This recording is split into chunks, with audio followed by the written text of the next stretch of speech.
35 പന്തിൽ നിന്നും സെഞ്ചുറി നേടിയ വൈഭവ് സൂര്യവംശി എന്ന 14-കാരനെ ആഘോഷമാക്കുകയാണ് ഇന്ത്യൻ സോഷ്യൽ മീഡിയ. പക്ഷേ ആ കളിയുടെ ഒരു നിമിഷത്തിലേക്ക് നമുക്കൊന്ന് നോക്കണം. അത് വളരെ പ്രധാനപ്പെട്ടതാണ്. രാജസ്ഥാൻ റോയൽസിന്റെ ക്യാപ്റ്റനാണ് സഞ്ജു സാംസൺ. സഞ്ജു ഇപ്പോൾ പരിക്കിലായതുകൊണ്ട് തന്നെ ക്യാപ്റ്റനായിട്ട് നിൽക്കുന്നത് റിയാൻ പരാഗാണ്. സഞ്ജു ആണ് രാജസ്ഥാന്റെ ഓപ്പണർ. ഈ പറയുന്നതിൽ എനിക്ക് വിഷമമുണ്ട്, പക്ഷേ കളി കണ്ടവർക്കാർക്കും ആ ഒരു സീൻ മറക്കാൻ കഴിയില്ല. അതുകൊണ്ട് മാത്രമാണ് അതൊന്ന് ഓർമ്മിപ്പിക്കുന്നത്. 35 പന്തിൽ നിന്ന് ഒരു 14-കാരൻ സെഞ്ചുറി തേക്കുന്നത് നിങ്ങൾ ഇതിനു മുമ്പ് ഏതെങ്കിലും ചരിത്രത്തിൽ കണ്ടിട്ടുണ്ടോ? ഏറ്റവും പ്രായം കുറഞ്ഞ മനുഷ്യനാണ് അയാൾ ഒരു കുട്ടിയായിട്ടോ ഒരു ബാലതാരമായിട്ടോ ഒന്നും വിളിക്കാൻ എനിക്ക് താല്പര്യമില്ല. കാരണം അയാൾ ഒരു വലിയ ലെജൻഡായിട്ട് മാറുമെന്നുള്ളൊരു തോന്നൽ, ഉറപ്പ് എവിടെയൊക്കെയോ മനസ്സിൽ തട്ടുന്നുള്ളതുകൊണ്ടാണ്. ആ ഒരു സെഞ്ചുറി നേട്ടത്തിൽ രാജസ്ഥാൻ റോയൽസിന്റെ ക്യാമ്പിലുള്ള എല്ലാവരും രാഹുൽ ദ്രാവിഡ് വീൽ ചെയറിൽ നിന്ന് എണീറ്റ് നിന്ന് അത്രയും അഭിനന്ദിക്കുമ്പോൾ പോലും ക്യാപ്റ്റൻ സഞ്ജു സാംസൺ എന്ത് ചെയ്യുകയായിരുന്നു? എല്ലാവരും ആഘോഷ തിമിർപ്പിൽ കൈയടിക്കുമ്പോൾ കണ്ടത് വിശ്വസിക്കാൻ കഴിയാത്ത രീതിയിൽ ഒരു മായാജാലമാണോ എന്ന് പോലും ചിന്തിക്കുന്ന രീതിയിൽ ഓരോ പ്രേക്ഷകനെയും മാറ്റുമ്പോൾ ക്യാപ്റ്റൻ സഞ്ജു സാംസൺ എന്തുകൊണ്ടാണ് ആ സന്തോഷം മുഖത്ത് കാണാത്തത് എന്നൊരു ചോദ്യം കൂടി ഞാൻ ചോദിച്ചാൽ അതിനകത്ത് എന്തെങ്കിലും പ്രശ്നമുണ്ടോ?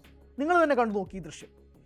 സഞ്ജു സാംസൺ എല്ലാവരും എഴുന്നേറ്റ് നിന്ന് ആ സെഞ്ചുറി നേട്ടത്തിൽ കൈയടിക്കുമ്പോൾ പോലും ഒരു പുച്ഛഭാവത്തിൽ മുഖത്ത് തിരിഞ്ഞു നോക്കുന്ന ദൃശ്യം നിങ്ങൾ കാണുന്നില്ലേ?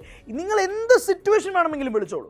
ആ ഒരു സിറ്റുവേഷൻ, ആ ഒരു മൊമെന്റിൽ എങ്ങനെയാണ് തൻ്റെ ടീമിൻ്റെ ക്യാപ്റ്റനായിട്ട് നിൽക്കെ ഒരു പ്രധാനപ്പെട്ട ഒരു ചെറുപ്പക്കാരൻ തൻ്റെ ഒരു പുതിയ റെക്കോർഡ് സൃഷ്ടിക്കുമ്പോഴേക്കും അങ്ങനെ ഇരിക്കാൻ സാധിക്കുന്നത്? എനിക്ക് മനസ്സിലാകുന്നില്ല. എത്ര ആലോചിച്ചിട്ടും മനസ്സിലാകുന്നില്ല. 2-3 കാരണങ്ങൾ അതിനകത്ത് സമൂഹ മാധ്യമങ്ങൾ പറയുന്നുണ്ട്. ഒന്ന്, സഞ്ജു ഫാൻസിന് ഇത് ഇഷ്ടപ്പെടില്ല. സ്വാഭാവികമായും സഞ്ജു ഫാൻസിന് ഇഷ്ടപ്പെടില്ല, അവരെതിർക്കും. പക്ഷേ ദൃശ്യങ്ങളിലുണ്ടല്ലോ, ഞാനിത് ചുമ്മാ ഉണ്ടാക്കിയെടുക്കുന്ന കഥകളൊന്നുമല്ല. ഇതിൻ്റെ പ്രധാന ഒരു പ്രശ്നം എന്ന് പറയുന്നത് സഞ്ജു സാംസൺ എന്ന താരത്തിന് രാജസ്ഥാൻ റോയൽസ് ക്യാമ്പിലാണ് ഇത്രയും അധികം പരിഗണന കിട്ടുന്നത്. ഇന്ത്യൻ ക്യാമ്പിൽ പോലും സഞ്ജുവിനെ എടുത്താൽ ചിലപ്പോൾ തൂക്കിക്കളയും, ചിലപ്പോൾ വീണ്ടും ടീമിലിടും. അങ്ങനെ ഒരു കൺസിസ്റ്റൻസി ഇല്ലാതെയാണ് നിൽക്കുന്നത്. രാജസ്ഥാനിൽ പക്ഷേ സഞ്ജു ക്യാപ്റ്റനാണ്. സഞ്ജുവിന് എല്ലാ മത്സരവും കളിച്ചേ പറ്റൂ. ഒന്നാമത്തെ കാര്യം, സഞ്ജുവിന് പരിക്കായതുകൊണ്ട് തന്നെ ആ അവസരങ്ങളൊക്കെ പൊയ്ക്കൊണ്ടിരിക്കുകയാണ്. അത് സ്വാഭാവികമായും സഞ്ജുവിൻ്റെ ഉള്ളിൽ തന്നെ വലിയൊരു നോവായി നീറായി നിൽക്കുന്നുണ്ടായിരിക്കാം. 2, രാജസ്ഥാനിൽ സഞ്ജു ഒരു ഓപ്പണറാണ്. ക്യാപ്റ്റനേക്കാൾ ഉപരി ഒരു ഓപ്പണറാണ്. ആ ഓപ്പണിംഗ് സ്ലോട്ട് സഞ്ജുവിന് നഷ്ടമാവും.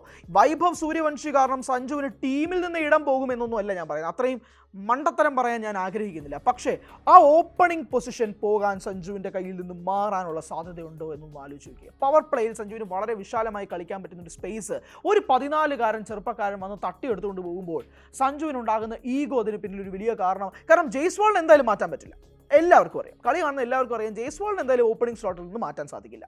പിന്നെ ആരെ മാറ്റാൻ പറ്റും?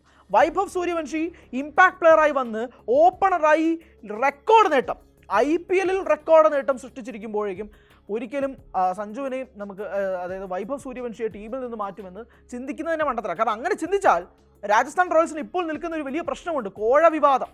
ആ കോഴ വിവാദത്തിലേക്ക് ആക്കം കൂടും. എന്തുകൊണ്ട് വൈഭവിനെ ടീമിൽ എടുത്തുന്നില്ല എന്നൊരു ചോദ്യവും കൂടി വരും. അപ്പോൾ അങ്ങനെ ചോദ്യങ്ങളെല്ലാം നിലനിൽക്കെ വൈഭവിനെ ടീമിൽ എടുത്തില്ലെങ്കിലും ഒരു വലിയ പ്രശ്നമായിട്ട് നിൽക്കെ തന്നെ അത് ഒരു വലിയ തിരിച്ചടിയാകാനുള്ള ഒരു കാരണം കൂടെ നിൽക്കുമ്പോഴേക്കുമാണ് ഈ ഒരു ദൃശ്യവും കൂടി പുറത്തു വരുന്നത്. എന്താണ് അതിന് പിന്നിലുള്ള കാരണം എന്നുള്ള ചോദ്യങ്ങൾക്കും പ്രസക്തി ഏറുകയും ചെയ്യുന്നത്. ഉറപ്പായിട്ടും ആരാധകർക്ക് ഇത് ഇഷ്ടപ്പെടണം എന്നുള്ള കാര്യമൊന്നുമില്ല. പക്ഷേ ഈ ഒരു ദൃശ്യം എന്തായാലും വളരെ രീതിയിൽ വൈറലാകുന്നത് കൊണ്ട് തന്നെ ഒരിക്കലും തള്ളിക്കളയാൻ സാധിക്കില്ല. മാനേജ്മെൻറ്റിനുള്ളിൽ എന്താ നടക്കുന്നത്, അവർക്കിടയിലെ സംസാരം എന്താണ്, ചർച്ച എന്താണ്, ക്യാപ്റ്റൻ എന്ന രീതിയിൽ ഒരു പ്ലെയർ എന്ന രീതിയിൽ എങ്ങനെയൊക്കെയാണ് ഈ പ്രതിസന്ധികളിലൂടെ കടന്നു പോകുന്നത് എന്നുള്ള ചോദ്യങ്ങളും കാര്യങ്ങളും ഒക്കെ ഒരു ഭാഗത്ത് നിൽക്കുമ്പോൾ പോലും ഉറപ്പായും മാനേജ്മെൻറ്റ് പൂർണ്ണ സംതൃപ്തരല്ല. ക്യാപ്റ്റൻ സഞ്ജുവും പൂർണ്ണ സംതൃപ്തനല്ല.